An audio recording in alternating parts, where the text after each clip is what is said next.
শীত চলেই আসলো। এবার শীত খুব তাড়াতাড়ি পড়বে। এবার প্রচুর বৃষ্টি হয়েছে, এই যে কুয়াশা দেখা যাচ্ছে, প্রচুর কুয়াশা। রেল লাইন দিয়ে হাঁটতেছি।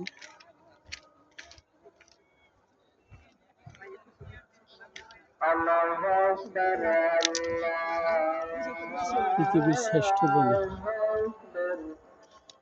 চাইনিজ এক মহাকাশচারী বলছিল যে মহাকাশে শুধু একটাই শব্দ পাওয়া যায়, সে একমাত্র আজানের শব্দ, আল্লাহু আকবার। যাক,